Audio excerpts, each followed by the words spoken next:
चलिए, सबसे पहले आप सबों के चरणों में मेरा प्रणाम है, आप स्वीकार करिए।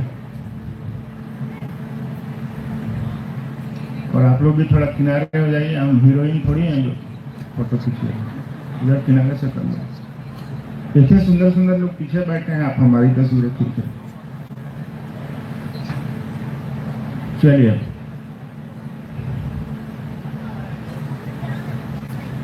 आज की यह संगोष्ठी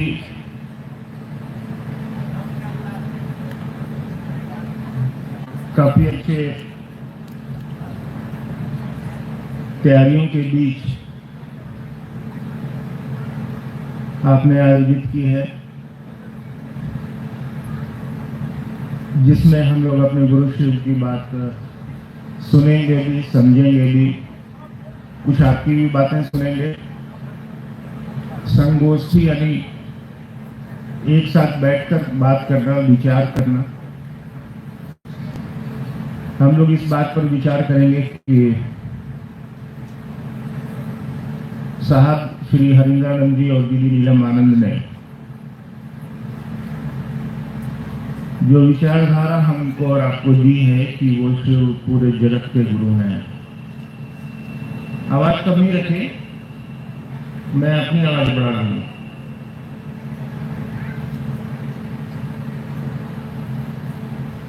तो इस विषय पे हम लोग विचार करेंगे कि कैसे हम लोगों के क्षेत्र में, नेपाल में, अन्य जिलों में, इस जिले में जहां हम लोग रह रहे हैं, कैसे महादेव का काम हम और आप पेश कर पाए।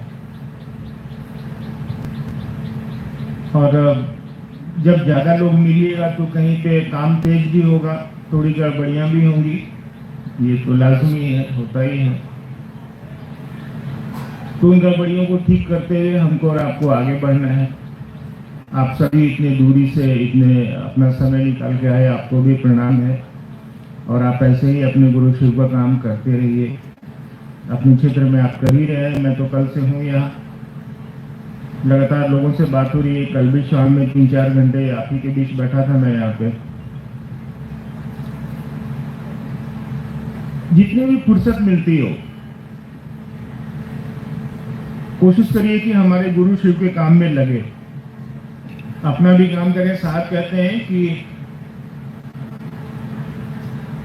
जो खुद का काम नहीं कर सकता वो खुदा का काम भी नहीं कर सकता। यानी अपना भी काम करना है और महादेव का भी काम करना है। अब महादेव इतना नहीं करने लगना है कि बाल बच्चा, हस्बैंड वाइफ, माई बाप का खाना भी छूट जाए, ये काम नहीं करना है। अब ऐसा नहीं कि जैसे आप लोग यहाँ पे आए होंगे तो बहुत सारी हमारी गुरु बहनें घर में खाना वाना बना कर रख दी हैं उनकी, हम जा रहे हैं, मनोबेग चर्चा है, 4 बजे तक लौटेंगे, खाना खा लीजिएगा। तो ये आपका महादेव आपसे करवा के भेजता है आपको। तो आपकी जो दिनचर्या है उसमें कोई कमी नहीं करनी है। उसमें से ही 2 मिनट की फुर्सत अगर आपको मिल जाए, जैसे अभी आप यहाँ आए हैं या कहीं आप चले जाते हैं, कोई आपको फोन करता है, किसी को भी आप फोन करते हो, उससे 1 ही मिनट का सही अपने महादेव का गप मारिए। जो दीन दुनिया का गप मारते हैं, मोहल्ला का गप मारते हैं, इस साल नेपाल में बहुत गर्मी है, इसका भी गप मार लेते हैं। साहब कहते हैं ये थोड़ा महादेव का गप मार के देखो तो क्या होता है। अब महादेव का गप यानी दुनिया का सबसे बड़ा जप। महादेव का गप करिए एकदम मन लगा के, तो आपको नमः शिवाय करने की भी जरूरत नहीं है। चाहे कि महादेव का गप कीजिएगा तो बिना शिव को प्रणाम किए गप होबे नहीं करेगा, सीधी सी बात। तो कोशिश करिए जो भी वक्त मिलता हो, ऐसे हम लोग को तो महादेव के लिए वक्त मिलता नहीं है, अपने घर के लिए, अपनी चीजों के लिए, अपने सम्मान, अपने पद, अपने प्रतिष्ठा, अपनी खुशियां, इसके लिए समय जरूर मिलता है। लेकिन महादेव के लिए संगोष्ठी ऐसे बातें थोड़ी कड़ी हो सकती है, मौसम नहीं है ये। तो महादेव के लिए समय तो मिलता नहीं है, लेकिन जब हमारे आपके पास समय नहीं बचता है तो फिर महादेव ही दिखता है। जैसे मैं परसों जहाज से आ रहा था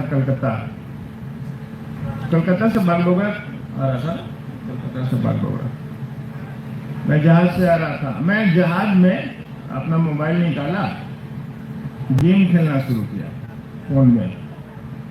मोबाइल में गेम खेलते खेलते थोड़ा सा हवाई जहाज कभी कभी खड़खड़ाता है हवा में, तो थोड़ा खड़खड़ाया तो हम उतना ध्यान नहीं दिए, हम अपना गेम खेलते रहे।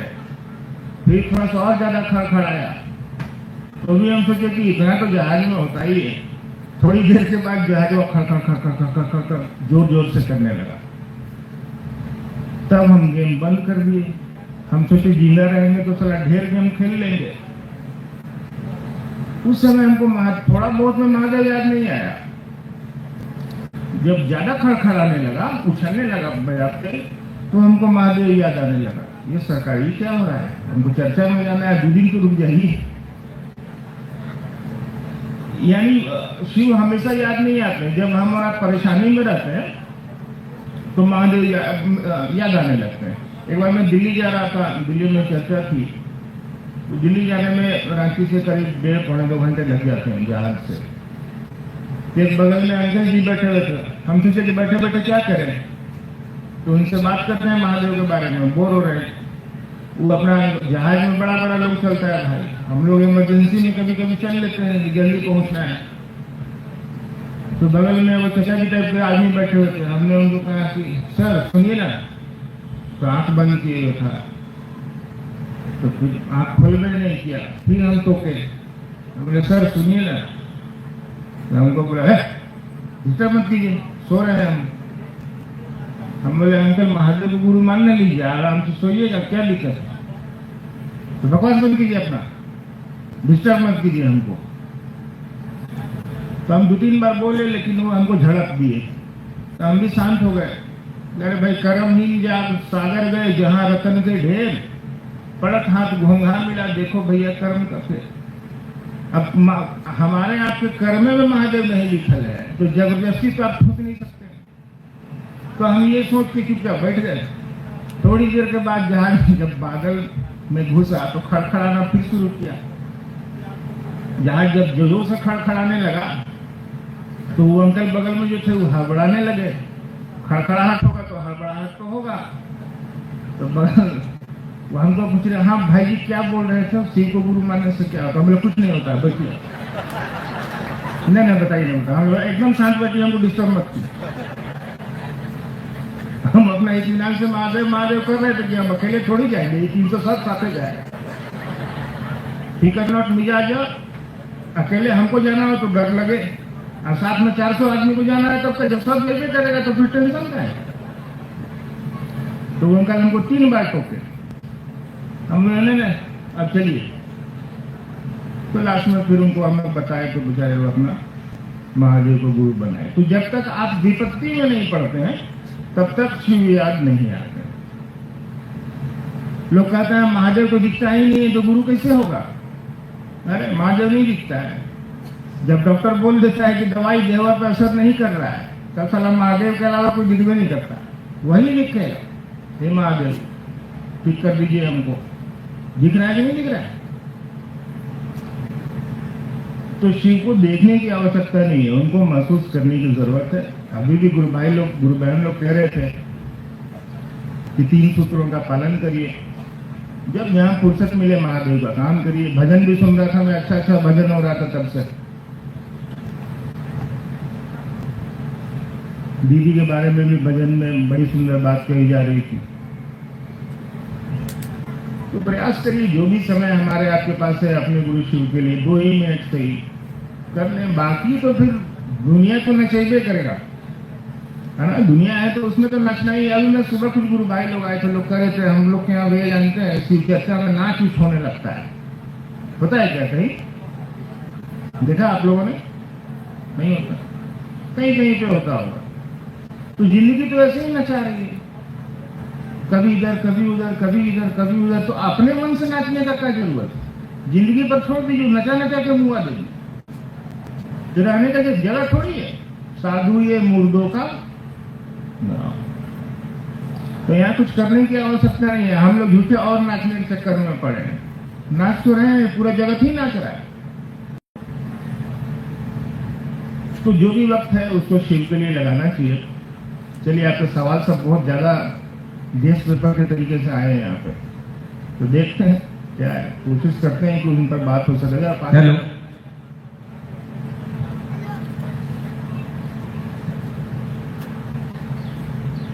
आप लोग जब बोर होने लगिएगा तो अंडा टमाटर फेंकने की जरूरत नहीं है, आप मेरे को बता दीजिएगा, मैं उतर जाऊंगा। चलो। जिज्ञासा है, नेपाल में शिव शिष्य 2 खेमे में बढ़ चुका है। एक शिव शिष्य पूजा पाठ आरती करता है और दूसरा पूजा पाठ आरती का विरोध करता है, जबकि हिंदू सनातन धर्म में आरती को बहुत ही महिमा मंडन माना गया है। देवता पूजा करता है, राक्षस पूजा नहीं करता है। समझाने का प्रयास है। ये कह दिया राक्षस पूजा नहीं करता। रावण को लोग राक्षस नहीं करता है जी, लेकिन शिव के तरह लोगों की शक्ति ली कि नहीं उन्होंने? 10,000 साल तक तपस्या किया उन्होंने। महादेव का उससे बड़ा कोई भक्त था? नहीं था। उससे बड़ा कोई ज्ञानी था? नहीं था। लेकिन इतना ज्ञान के बाद भी वो रावण हो सकता है, ये तो मामला है। इतना ज्ञान का क्या फायदा जब आप रावण हो गए? या ये कहां गलती हुआ उससे? एक जगह मिस्टेक हो गया भाई से।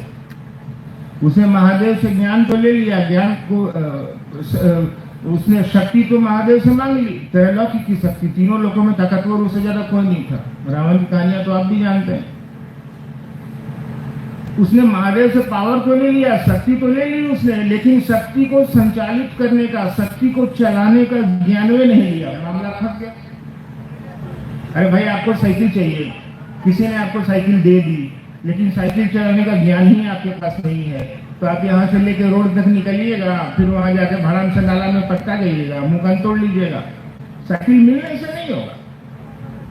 ज्ञान चाहिए उसको, ज्ञान मतलब समझ, उसको चलाने की खोपड़ी चाहिए, दिमाग चाहिए।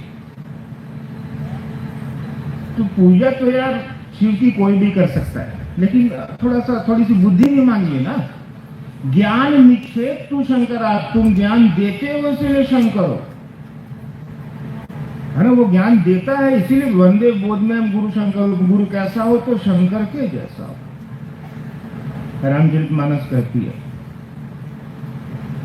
तो ज्ञान देने के लिए तो बैठा है। ज्ञान के निधि अगम, तो ज्ञानवा लेने के लिए कोई चेला ना होना चाहिए भाई। अरे कोई डॉक्टर है तो कोई पेशेंट होगा, कोई वकील है तो कोई क्लाइंट होगा, कोई मास्टर है तो कोई विद्यार्थी होगा, कोई डॉक्टर है तो कोई पेशेंट होगा। ठीक वैसे ही कोई जगत गुरु का है तो कोई चेला होगा। आप चेले नहीं है तो कैसे होगा? तो चेला बनिए। और जहां तक 2 तरह के लोग, क्या कहा आपने? 2 तरह के, एक पूजा करते हैं, एक नहीं करते।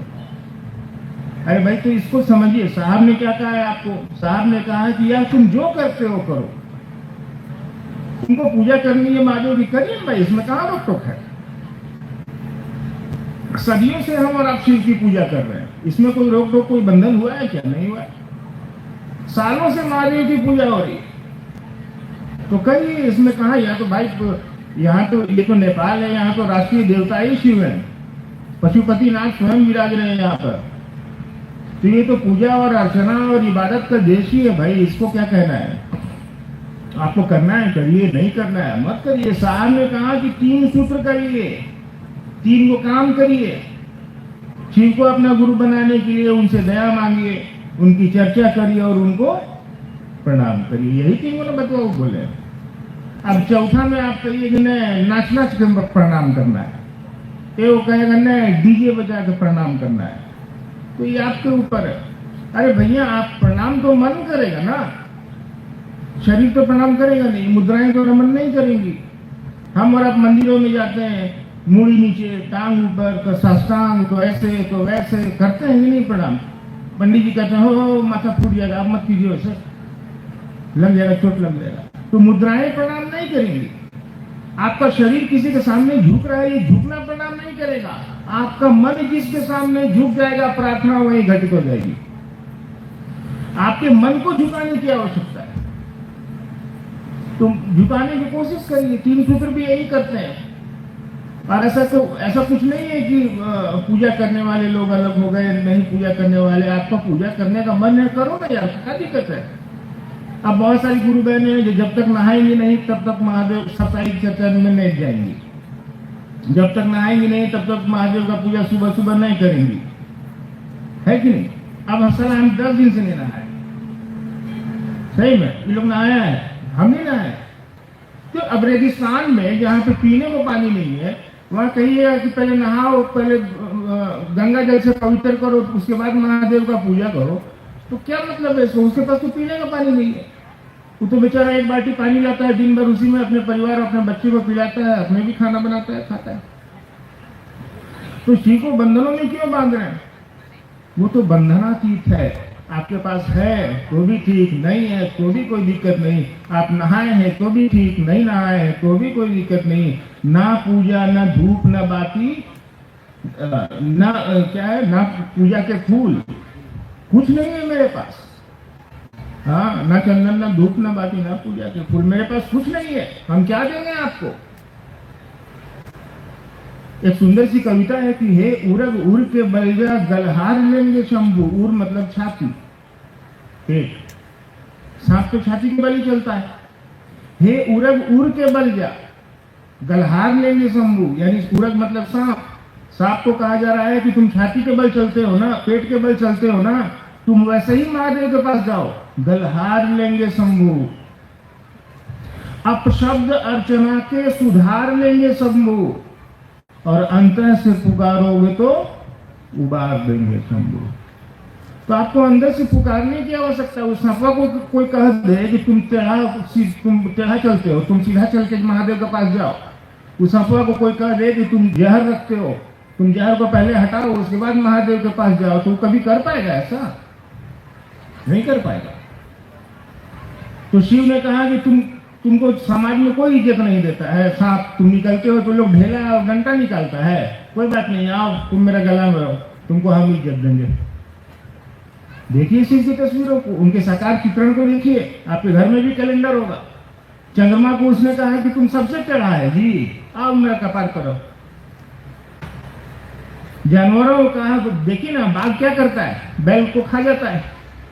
सांप क्या करता है, चूहे को खा जाता है। मोर क्या करता है, सपवा को खा जाता है। महादेव का कैलेंडर में सब जानवर आपको दिखेगा। क्या बताया जा रहा है इन चीजों से? ये सारे जानवर भी अपना भाव छोड़कर बड़े सहज प्रेम से वहां रहने लगते हैं। तो हम और आप तो आदमी है, हमारी आपकी कितनी सुंदरतम स्थिति हो सकती है। तो आपको करना है, करिए। साहब ने कहा है आपको कि अपने गुरु शिव को प्रणाम निवेदित करिए। अब इसके लिए आपको मन करता है पूजा करना है, करिए, कोई दिक्कत नहीं है।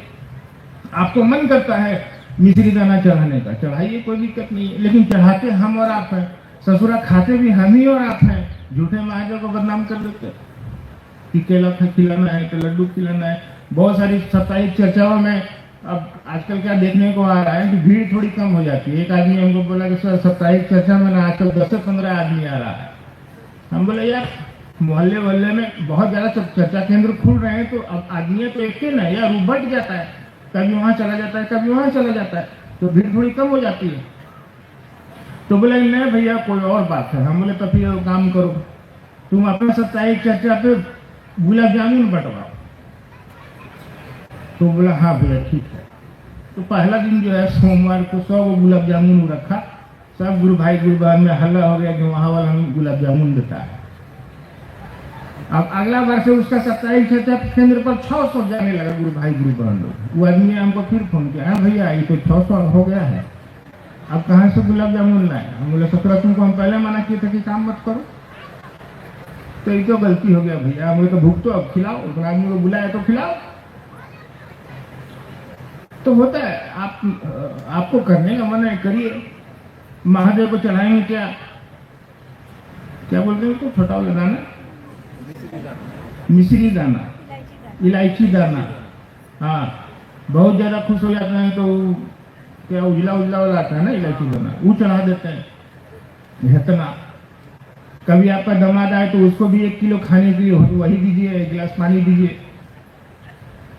कभी देखे देखिए, अरे महादेव को खिलाते हैं भाई, खराब चीज थोड़ी है।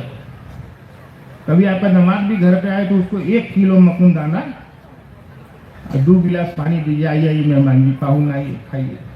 कहाँ नहीं दे सकते, महादेव को खिलाते हैं भाई, इससे बढ़िया और कोई चीज थोड़ी हो सकता है। नहीं, महादेव खिलाएंगे मकुन दाना पाउंड खिलाएंगे बढ़िया बढ़िया खाना, ले मुर्गा दे तो शिव को खिलाना है, अच्छी अच्छी चीज न खिलाइएगा। क्या यार, उसके पास तो न शरीर है न कुछ है, न वो आपकी पूजा देखने आ रहा है न कुछ देखने आ रहा है। आप अपना शिष्य भाव देने की कोशिश करिए, और अगर खिलाने की बहुत ज्यादा इच्छा है आपको तो दुनिया की अच्छी अच्छी चीज खिलाइए। वो तो अब खिलाएंगे नहीं हम लोग। एक दिन, 2 दिन, तीसरा दिन पता चला मकान बेचना पड़ रहा है। क्या है कि गुरु भाई गुरु बहनों की संख्या इतनी हो गई है कि अब 1000 आदमी को कहाँ से खिलाइएगा डेली? आप नहीं कर सकते ऐसा। तो ऐसा बिल्कुल नहीं है। शिव के शिष्य आपको होना है, इसके लिए किसी भी बंधन और किसी भी वर्जना की कोई आवश्यकता नहीं है, किसी भी पूजा और किसी भी वाह आडंबर की कोई आवश्यकता नहीं है। पूजा आपका मन करता है, और पूजा करने के लिए भी किसी विधि की आवश्यकता होती है, और विधि भी गुरु ही बताते हैं। अब बजरंगबली लड्डू से खुश होंगे कि पेड़ा से, ये बिना जाने आप चढ़ाते रहिएगा तो कोई फायदा है? अगर महादेव अगरबत्ती जलाने से खुश हो जाएंगे तो अगरबत्ती का जिसके पास फैक्ट्री है वो तो महादेव का राइट हैंड हो जाएगा। वो तो डेली 10,000 अगरबत्ती बना रहा है। ऐसा भी नहीं होता है। तो शिव की तरफ चलना है तो 3 सूत्र ही पर्याप्त है, उसके अलावा कुछ करने की आवश्यकता नहीं है। आपको मन है चढ़ाने का, आपको मन है नहाने का, आप नहाइए, इसमें कोई दिक्कत है। पानी है तो नहा लो, कोई भी ऐसे भी आज जल दिवस है, जल बचाना चाहिए। चलो।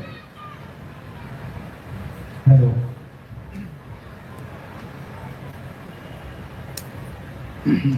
जिज्ञासा है गुरु भाई नवीन जी भट्टावारी, साप्ताहिक चर्चा में शाहन के द्वारा लिखित आवचनी शिष्यों शिष्यानुभूति और अनविल आकर पुस्तक पढ़ने को कहा जाता है, परंतु ढेर सारे गुरु भाई गुरु बहन कहते हैं कि हम जैसे शुरू से करते आए हैं वैसा ही करेंगे, किताब पढ़ने से क्या होगा? इस पर प्रकाश डाला जाए। क्या देखिए, इस बात को समझिए। साहब ने जो आपको बताया है, शिव का शिष्य होने के लिए सिर्फ 3 सूत्र ही आपके सर्वांगीण आध्यात्मिक उन्नयन के लिए काफी है। उसके अलावा आप कुछ भी करते हो तो इसकी जिम्मेवारी साहब पे नहीं है, दीदी की नहीं है ना। साहब ने उतनी ही जिम्मेवारी वो लेंगे जितना उन्होंने कहा है आपको करने के लिए, यानी 3 सूत्र। इसके अलावा आप जो करते हैं वो आप समझिए, और शिव की तरफ लोगों को ले चलने की कोशिश करनी है ना। लोगों, गुरु का आदेश क्या है? जाओ लोगों को मुझसे जोड़ो, शिव से जोड़ो। तो आप जोड़ने के क्रम में आपको जो मन करता है करिए, लेकिन हाँ, अब आप इसमें नाच गाना कीजिएगा, दूसरा कुछ कीजिएगा, तो ये तो आपकी जिम्मेवारी है। अगर आप ऐसा करते हैं तो इसको बंद करिए, और आओ चले शिव की ओर या शिष्यानुभूति पढ़ने के लिए इसलिए कहा जाता है कि उसकी 2 पंक्ति पढ़िए, उस पर अपने गुरु शिव की बात करिए। फालतू का बात करने से क्या लाभ है? फालतू का भजन गाने से आप पता चला 2 घंटा का समय ही है आपके पास, और 2.25 घंटा आप भजने गा रहे हैं, तो इससे तो आपके उद्देश्य की पूर्ति होगी नहीं। आपका उद्देश्य है लोगों को अपने गुरु शिव से जोड़ना, तो उस जोड़ने के क्रम में अगर आपको शिष्यानुभूति पढ़ के समझाना हो तो समझाइए। मैं तो यहाँ शिष्यानुभूति नहीं पढ़ रहा हूँ, फिर भी आप लोगों से तो बात कर ही रहा हूँ। तो अपने गुरु, आपको नहीं पढ़ने का मन नहीं है तो मत पढ़िए, लेकिन अपने गुरु शिव के सानिध्य की बात करिए, जो साहब और दीदी ने कहा है वैसी बात बताइए। अगर पढ़ने का मन है आपको तो पढ़िए, नहीं पढ़ने की इच्छा है तो कोई बात नहीं, चलिए, लेकिन साहब दीदी की बात लोगों को बताइए। हमारे क्षेत्रों में हेलो, हिंदी बोलती बंद काहे कर दिए? हेलो, और हमारे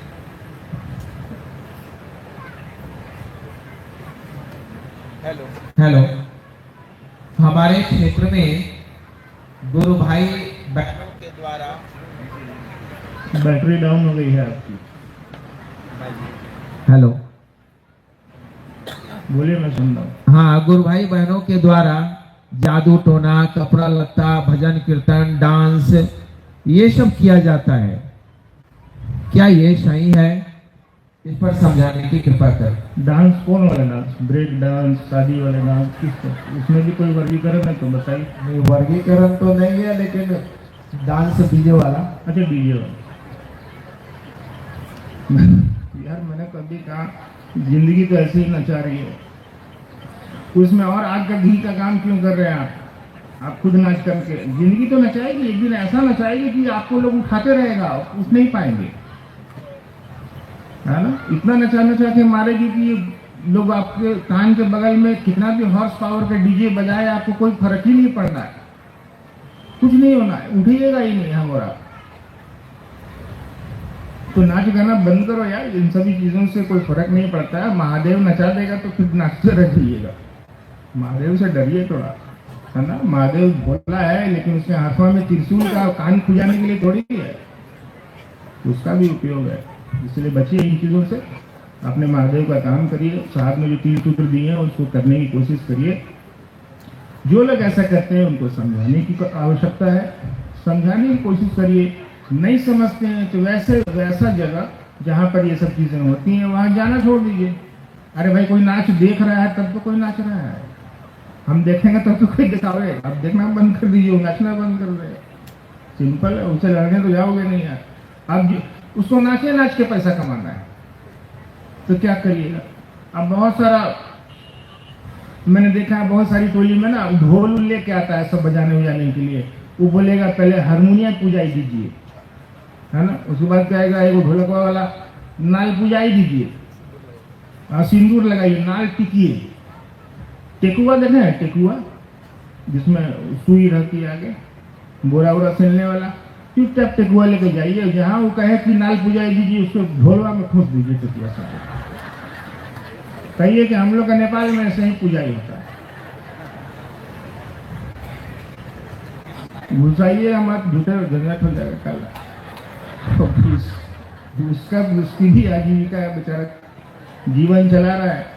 आपके महादेव के चलते 2 रुपया में खा ले रहा है, खाने लो यार, चलो ठीक है। लेकिन हाँ, जब चीजें बढ़ जाएंगी तब तो दिक्कत होगी ना।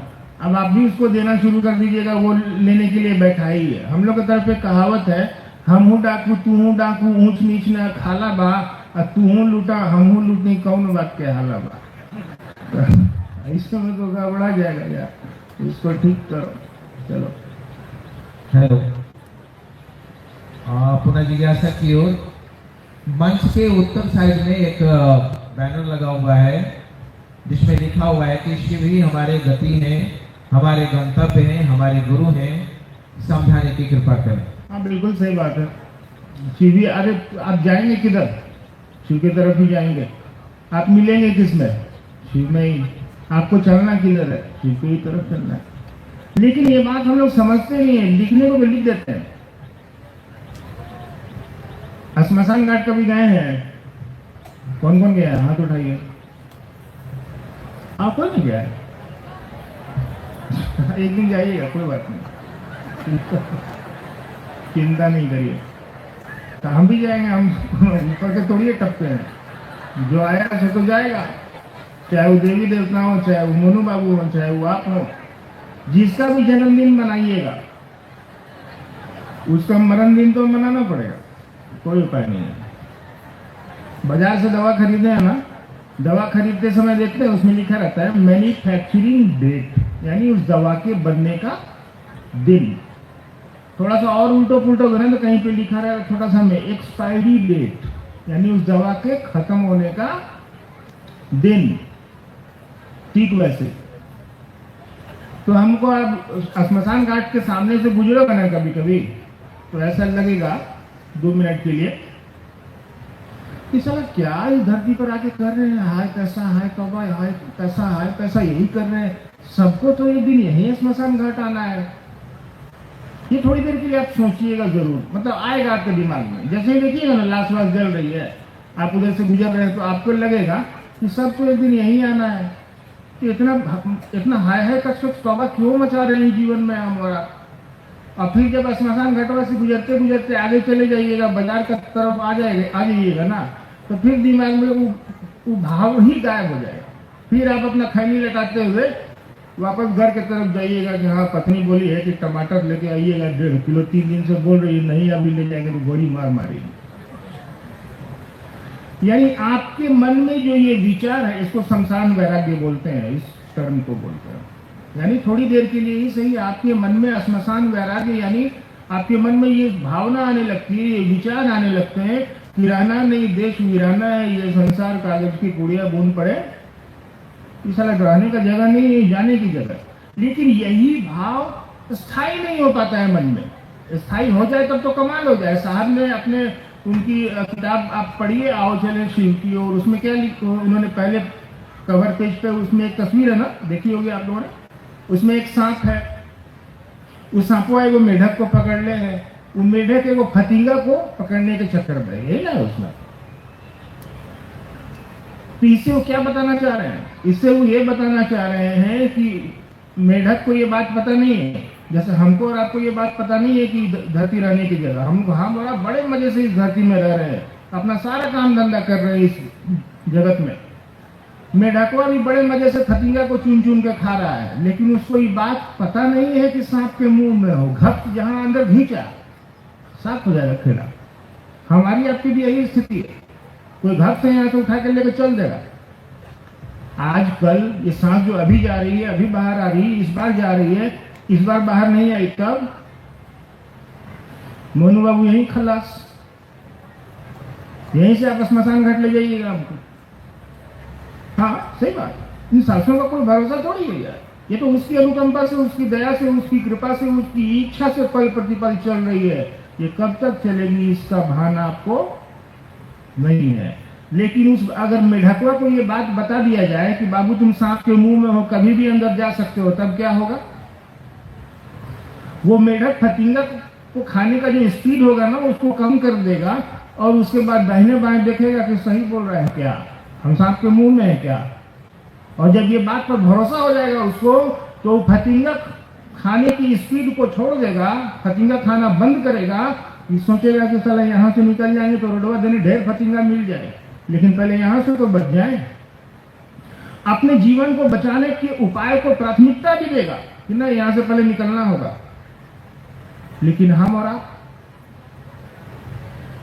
नहीं, बैठे यहाँ है, जूता वहां हम खोले, दिमाग में तब से साला मेरे दिमाग में घूम रहा है कि 5,000 का जूता है, कहीं कोई गायब कर दी, इसका दिमाग में घूम रहा है। बैठे हैं शिव चर्चा में, शिव चर्चा अंदर बैठ रही है कि नहीं बैठ रही है इसका पता नहीं है, लेकिन उच्च चपलवा मेरा बैठा है हमारे अंदर। आपकी भी यही स्थिति है। गुरु भाई गुरुबान लोग यहाँ घुसिया के बैठते हैं पाँव के नीचे, साला यहाँ से कैसे ले जाएगा? ऐसी स्थिति यार हमारी, हमारा बाहर से थोड़ी आए, हमारा किसी बैठे हैं शिव चर्चा में, याद में घर आ रहा है, अरे यार पर्दावा बाहर छोड़ दिए है, दरवाजा के कोई खींच के लेके भाग गया था।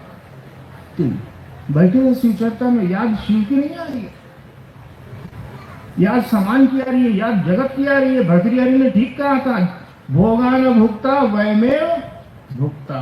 भोग को हमारा भोगते नहीं है, उसी में भुक्त हो जाते हैं, वही हमको आपको भोगने लगता है। चीजें ही हमारा आपका इस्तेमाल करने लगती है, बिना ज्ञान के, बिना समझ के, बिना सक्षम गुरु के अभाव के। यही होगा, भोगने वाली चीज ही हमारा और आपका भोग कर रही है, खा रही है हमको और आपको, हम और आप उसका इस्तेमाल नहीं कर पा रहे, वो हमारा और आपका इस्तेमाल कर रही है। तो चलो यार, जीवन तो ऐसे ही चलता है, लेकिन साहब ने बड़ा सुंदर सा उपाय दिया है, उसको करने की कोशिश करिए। और जीवन तो चलेगा ऐसे ही, चलिएगा तो बहुत सारी चीजें सामने आएंगी, बहुत सारी दिक्कतें। अरे कोई चलेगा तब तो दिक्कत आएगी, कोई चलेगा ही नहीं शिव के पथ पर तो क्या दिक्कत महसूस होगी? आप चलिएगा तो बहुत तरह की दिक्कतें आएंगी। आप उसी दिक्कतों में आप अपने गुरु शिव से दया मांगने की स्थिति में भी आइएगा कि सरकार इतनी दया नहीं करिएगा कि हम भी आपका काम कर सकें। दया की स्थिति में वो जगत गुरु शिव अपने शिष्यों को लाते हैं। क्या इसी संबंधी कोई सवाल था या कंक्लूड करूं? बताइए, सवाल यही था। हेलो, चलिए दूसरा। शिव की पूजा में लौकिक जीवन की ढेर सारी मनोकामनाएं तो पूरी हो जाती हैं, पर दिन रात गुरु का काम करने के बाद भी, शिव को गुरु मानने के बाद भी शुभ का कह देते हैं। ये देखिए, आप दीदी की पंक्तियों को याद करिए। आप शिव के पथ पर चलिए, मैं तुम्हारे लौकिक कांटों को स्वयं चुनूंगी। साहब की पंक्तियों को याद करिए। शिव का शिष्य होकर व्यक्ति के, शिष्य के लौकिक और पारलौकिक मनोरथ स्वतः पूर्ण होते हैं। शिव का शिष्य होइए ना भैया,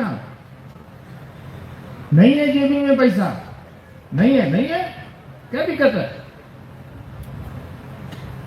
बहुत सारे गुरु भाई गुरु बहनों को मैंने देखा है, पॉकेट में किसी गुरु बहन के पैसा नहीं है घर में, लेकिन उसके मन में ये चाहत है कि हम भी जाएंगे अपने महादेव का काम में, हम भी जाएंगे, हम मुनु भी आ रहे हैं वहां जरा सुनेंगे, पैसा नहीं है मेरे पास। आपकी व्यवस्था हो जाती है। अब घर से बाहर निकलती है, कोई गुरु बहन लोग टेम्पू से जा रही है, चलिए ना, बैठिए, चलिए हम लोग भी वहीं चल रहे हैं। आप बैठ जाते हैं, महादेव आपकी व्यवस्था कर देता है, और टेम्पू भाड़ा भी आपकी गुरु बहनें दे देती है, और आपको वहां जाते हुए हैं तो खिला भी देती है, लीजिए गुरु बहन खाइए। व्यवस्थाएं तो हो रही है, नहीं कैसे हो रही है? और दुनिया में तो कुत्ता भूखे नहीं मरता है भाई साहब, हम और आप तो उस ईश्वर की सबसे अनुपम कृति है। लेकिन जब साहब ने कहा है कि शिव कार्य करोगे तो मैं तुम्हारी गारंटी लूंगा, लेकिन तुम्हारी फुटानी की गारंटी मैं नहीं लूंगा। आप महादेव काम करिए, साहब और दीदी ने कहा है कि आपको मैं भूखे नहीं मरने दूंगा, लेकिन अगर आप फुटानी करेंगे तो इसकी गारंटी मैं नहीं लूंगा। तो करने की कोशिश करिए यार, आप एक कदम बढ़ाइए, वो पहले से 1000 कदम बढ़ा के अपने शिष्यों के लिए रखता है। आप चलने की कोशिश करेंगे तब ना, चलिए होगा। जिज्ञासा है, संगोष्ठी और महोत्सव में क्या अंतर है? महोत्सव मेला है, संगोष्ठी में जैसे हो रही है आप देख ही रहे। मौसम में आपको बाहर निकलिएगा तो ढेर सारा चीज खरीदने के लिए मिलेगा, वहाँ झूला भी मिलेगा झूलने के लिए, लेकिन मनवा का जो झूला झूल रहा है इसका कोई उपाय नहीं मिलेगा। संगोष्ठी में बैठिएगा तो कोई आप ही की बात है जो यहाँ से पढ़ी जा रही है, हम लोग उस पर विचार कर रहे हैं।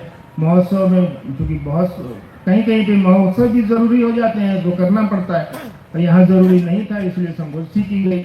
और एक व्यवस्था करिएगा तो उसमें हो सकता है व्यवस्था का कुछ अंग हो, कुछ होता है ना। बहुत लोग पूछते हैं कि महादेव का चेला बनने में तो पैसा नहीं लगता है, महादेव का चर्चा सुनने में करने में पैसा नहीं लगता है, बिल्कुल नहीं लगता है। किसने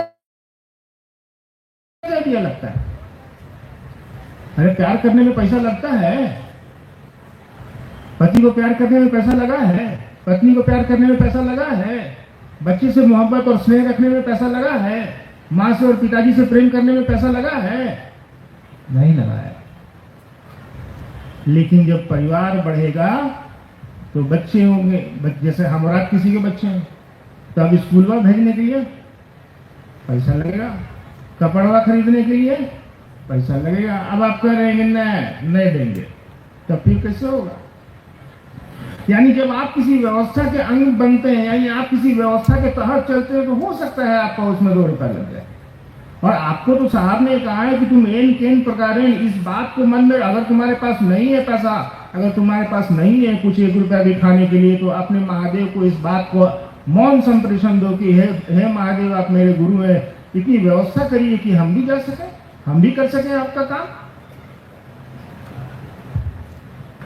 अरे साहब दीदी ने हमको और आपको शिव की तरफ इशारा किया है कि जिम्मेवारी किसकी बनती है? साहब दीदी की जिम्मेवारी बनती है, लड़िए उनसे। मने मन क्यों नहीं कहते हैं अपने साहब दीदी को आप इतनी दया करिए, इतना आशीर्वाद दीजिए कि हमसे भी महादेव का काम आप ले लीजिए। दया करते हैं, वो आशीर्वाद देते हैं, तभी तो आज शरीर में नहीं है और करोड़ों करोड़ लोग लगातार शिव को अपना गुरु बना रहे हैं। सोचिए उस महादेव में कितनी ऊर्जा होगी। कोटि सौदामिनी भाषाम, करोड़ों करोड़ बिजलियों की चमक धारित करता है अकेले वो शिव।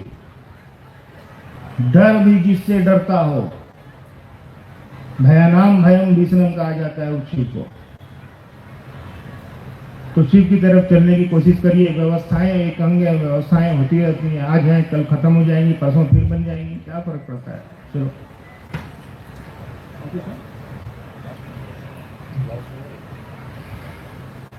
चलिए अब आपको छोड़ देते हैं, गर्मी बहुत ज्यादा है, अब आप भी घर जाइए।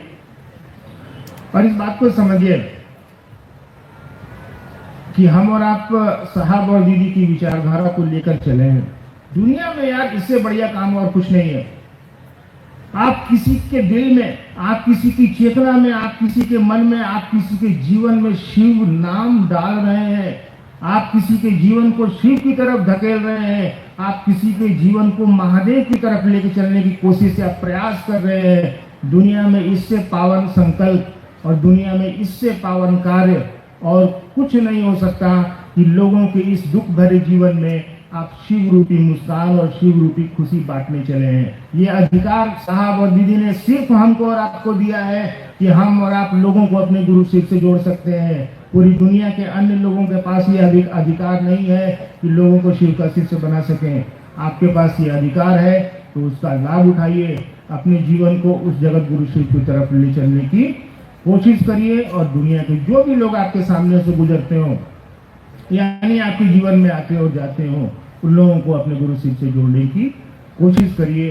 बाकी मैं अपने साहब दीदी से, अपने महादेव से आप सबों के लिए प्रार्थना करता हूँ, आप सबों के लिए ये मांगता हूँ, ये याचना करता हूँ कि आप सबों के जीवन को भी धन्य करें, आपको इतना लायक बना दें, आपको शिव का शिष्य बना दें, ताकि आप भी पूरी मानवीय सृष्टि को अपने जगत गुरु शिव से जोड़ने की दिशा में लगातार चलते रहें। आप सबों को मेरा प्रणाम है। आप स्वीकार